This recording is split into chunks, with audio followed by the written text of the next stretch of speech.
Assalamualaikum warahmatullahi wabarakatuh. Selamat datang di channel Muklis Edu. Pada kesempatan kali ini kita akan baca bersama tentang ulama-ulama fikih part yang pertama.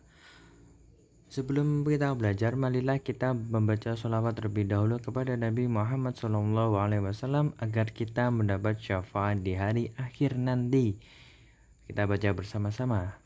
Sallallahu ala Muhammad, sallallahu ala Muhammad, sallallahu ala Muhammad, sallallahu ala Muhammad.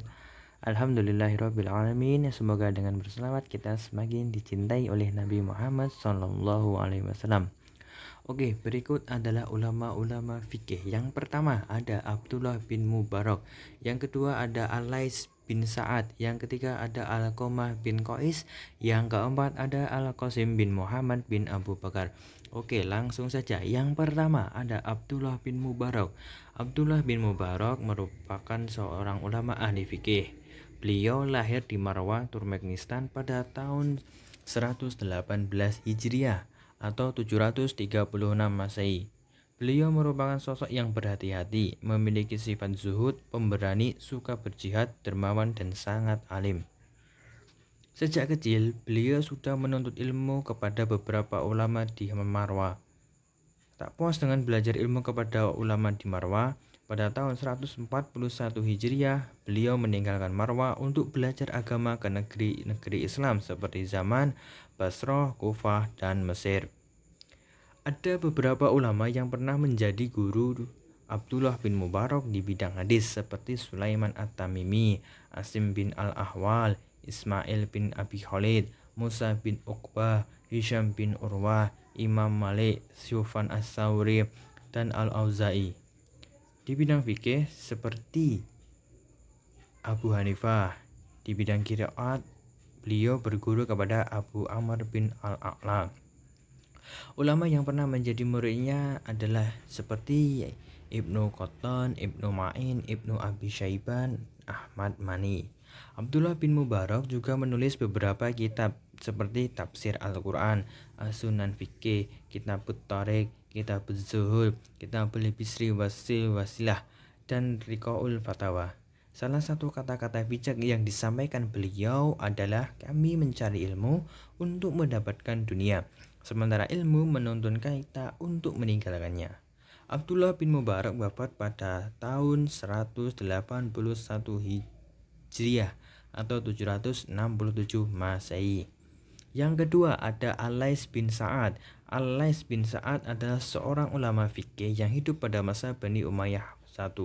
Al-Lais lahir pada tahun 74 Hijriah di Qorqoshanda, sebuah desa yang terletak sekitar 30 km dari Kairo, Mesir. Nama lengkapnya adalah Al-Lais bin Sa'ad bin Abdurrahman Al-Fahmi. Al-Lais belajar kepada sejumlah ulama, di antaranya Nafi, Abu Mulaikah, Zaid bin Abu Habib, Yahya bin Sa'id Al-Ansori, Abu Robah bin Sa'id, Ibnu Ajlan, Az-Zuhri, Hisham bin Urwah, Atta bin Robah, Bakir bin Al-Asja. Sementara muridnya seperti Syu'ain Muhammad bin Ajlan, Hisham bin Sa'ad, Ibnu Lahiyah, Hisham Basir, Qais bin Rabbi, Atta bin Abi bin Khalid, Ibnu Mubarak, Ibnu Wahab, Marwan bin Muhammad. Suatu ketika Al-Lais ditawari jabatan sebagai penguasa Mesir, namun beliau menolaknya karena merasa tak cukup kuat dalam memegang amanah tersebut. Perhatiannya tercurah hanya dalam bidang keilmuan. Al-Lais juga terkenal sebagai pribadi yang dermawan kepada siapapun, seperti Imam Malik yang sering diberi sesuatu oleh Al-Lais yang dititipkan muridnya agar disampaikan ke Imam Malik. Al-Lais meninggal pada pertengahan bulan Sya'ban tahun 175 Hijriah. Beliau disalatkan dengan iringan doa dari kaum muslim. Banyak orang yang kehilangan beliau. Yang ketiga ada Alqamah bin Qais. Alqamah bin Qais adalah seorang ulama yang ahli dalam bidang fikih. Nama lengkapnya adalah Abu Shibil Alqamah bin Qais bin Abdullah bin Malikan An-Nahali Al-Kufi. Alqamah adalah seorang hafiz atau penghafal Al-Quran. Beliau sendiri belajar langsung kepada seorang ulama terkenal yaitu Ibnu Mas'ud di Kufah. Alqamah belajar dengan sungguh-sungguh. Ia menyerap semua yang diajarkan Ibnu Mas'ud hingga akhirnya ia menguasai ilmu tersebut.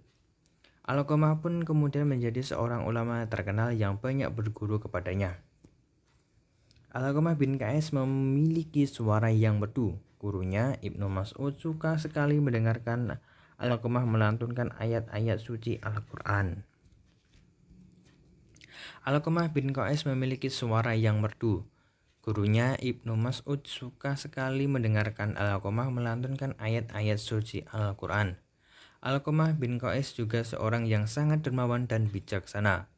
Sebagai ulama dan mujahid, Alqamah tak pernah ragu untuk membelanjakan hartanya di jalan Allah Subhanahu wa taala, termasuk menyedekahkannya kepada fakir miskin yang membutuhkan. Alqamah meninggal pada tahun 62 Hijriah. Yang keempat ada Al-Qasim bin Muhammad bin Abu Bakar.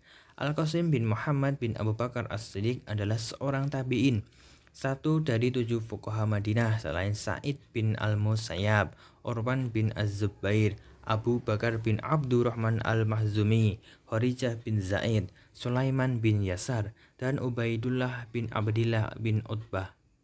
Dia yang paling utama ilmunya, paling tajam kecerdasan otaknya, dan paling bagus sifat maroknya. Saat Al-Qasim masih kecil, situasi dunia Islam sedang kacau dan penuh dengan fitnah. Ayahnya adalah seorang gubernur Mesir. Ayahnya kemudian meninggal di tangan orang yang tidak suka kepada keluarganya.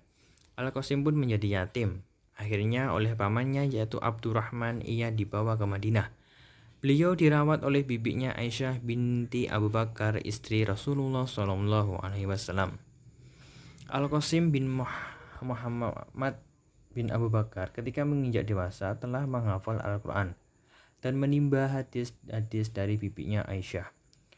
Beliau menghadiri majelis Abu Hurairah, Abdullah bin Omar, Abdullah bin Abbas, Abdullah bin Zubair, Abdullah bin Ja'far, Abdullah bin Khabbab, Rafi bin Hudais, dan Aslam, seorang pembantu dari Umar bin Khattab.